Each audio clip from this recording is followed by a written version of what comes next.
Hello दोस्तों, नमस्कार। मैं रानी।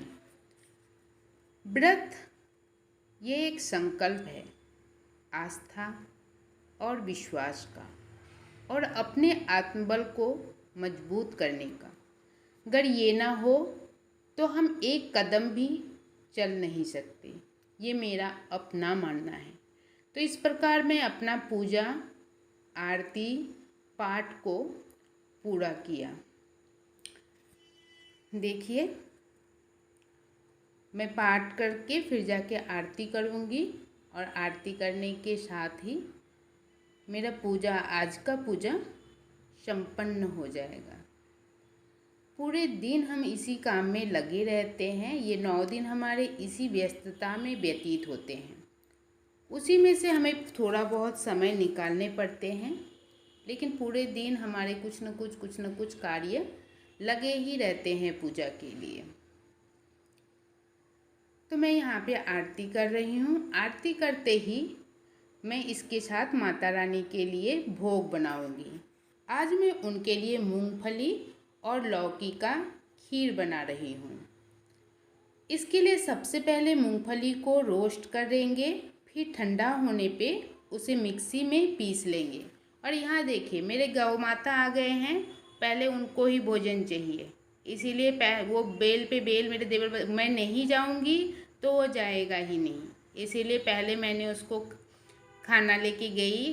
रोटी मैं पहले ही दे चुकी थी, लेकिन वो मुझे मैं जाऊँगी तभी वो मानेगा। तो फिर मैं उनके लिए केला लेके गई और उनको खिलाए। अब वो खुश हो गए हैं। तो हमने मूंगफली को रोस्ट करके उसके छिलके उतार दिए। अब मैं इसको पीस लूँगी। और इधर मैं फिर कढ़ाई, देखिए यहाँ पे लौकी को मैंने बीज निकाल लिए हैं अच्छे से। बीज निकालने के बाद हम इसको धो के फिर कद्दूकस कर लेंगे। और मैंने बहुत थोड़े ही कद्दू लिए हैं, करीब आधा केजी कद्दू हैं।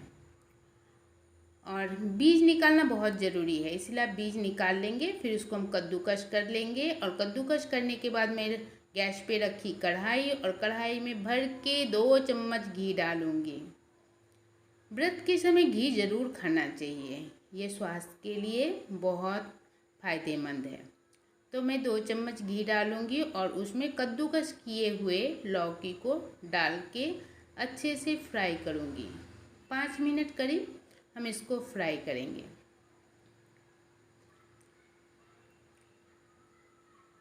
और फ्राई हो जाने के बाद थोड़ा सा ही फ्राई करेंगे, ज़्यादा देर नहीं करना है।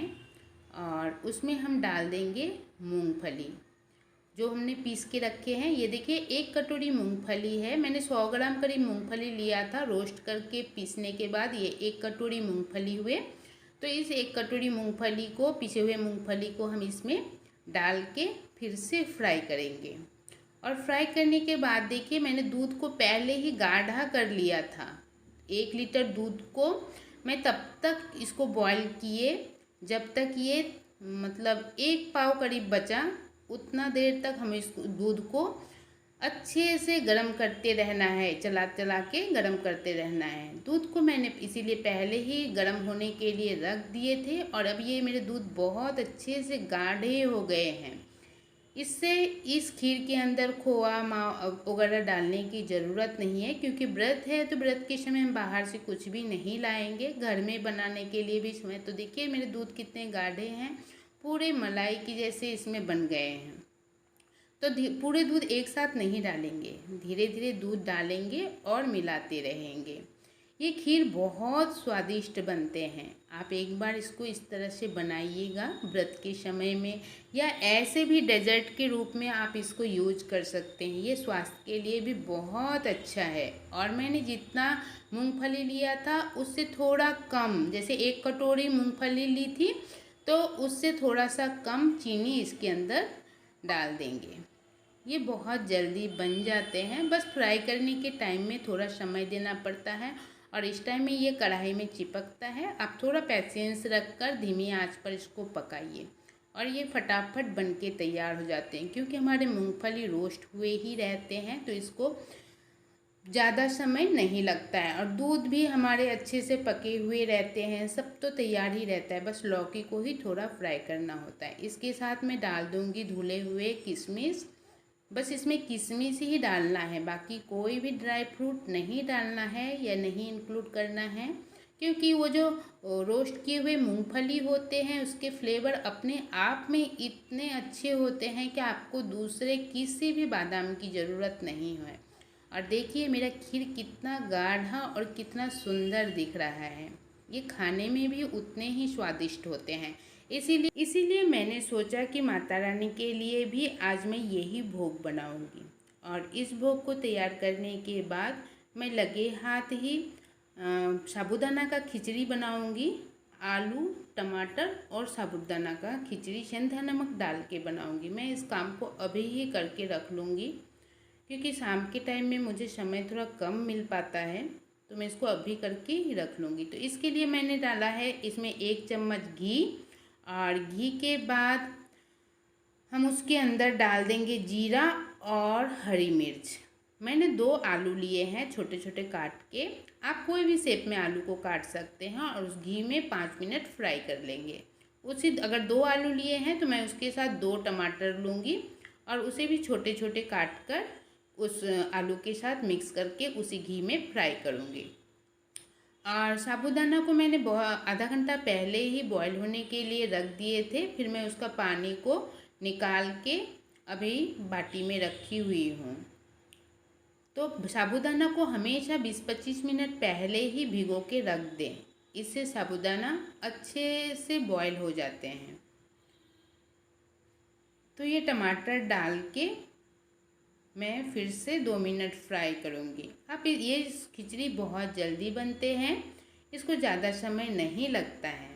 आप ऐसे बिना फ्राई किए भी बस घी और जीरा हरी मिर्ची का तड़का लगा दें, आलू और टमाटर को डाल के 1-2 मिनट फ्राई करें। फ्राई करने के बाद जो आपने भिगो के साबूदाना रखा है उसका पानी ज़रूर निचोड़ लें।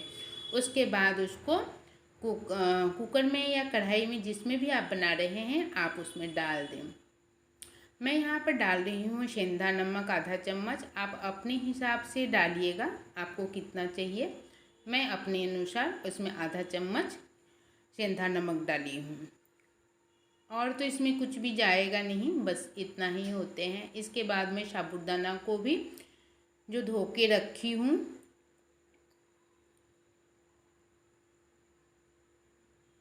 ये देखिए साबूदाना जो है इसको मैं धो के अच्छे से पानी से निचोड़ के अब मैं इसी को फिर कुकर में डाल दूँगी। कुकर में डालने के बाद हम इसको 2-4 मिनट फिर से घी में फ्राई करेंगे। वो जो आलू टमाटर सेंधा नमक पहले से डाल रखे हैं उसी में मैं इस साबूदाना को डालूँगी और डालने के बाद 2-4 मिनट फ्राई करेंगे। बहुत से लोग ऐसे भी होते हैं जो मीठा बिल्कुल नहीं खाते हैं किसी तकलीफ़ की वजह से, तो उन लोगों के लिए ये खिचड़ी बहुत ज़्यादा अच्छा है।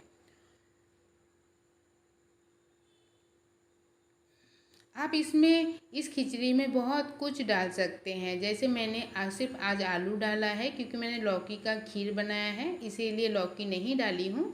आप यहाँ पर लौकी भी डाल सकते हैं, लौकी टमाटर और साबूदाना सेम प्रोसेस है। इसी तरह से आप सिर्फ लौकी टमाटर और साबूदाना का भी खिचड़ी बना सकते हैं। व्रत के टाइम में तो हम लोग यही 2 चीज़ खाते हैं, आलू और लौकी। इसके अलावा तो मैं कुछ और नहीं लेती हूँ।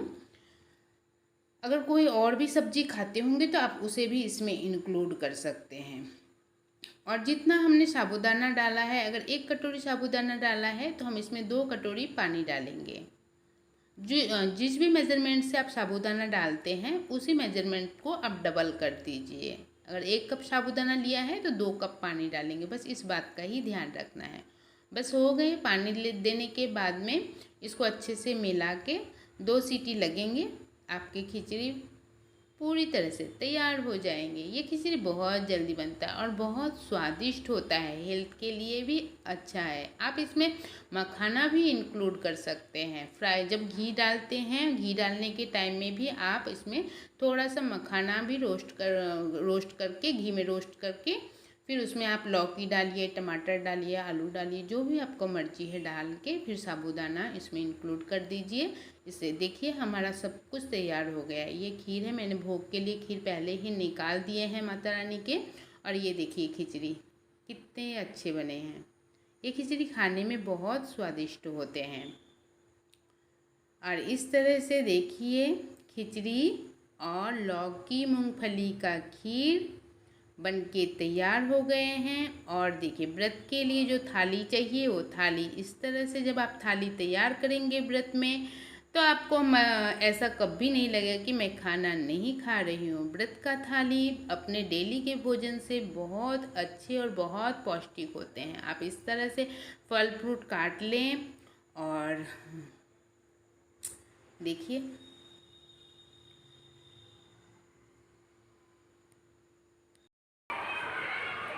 अब मेरा सब कुछ तैयार हो गया है और मैं जा रही हूँ माता रानी का भोग लगाने के लिए। अगर मेरा ये वीडियो आप लोगों को अच्छा लगे तो प्लीज़ लाइक शेयर सब्सक्राइब कीजिए और अपना कमेंट देना बिल्कुल ना भूलें। इस तरह से मेरा सब कुछ तैयार हो गया। Okay friends, bye bye.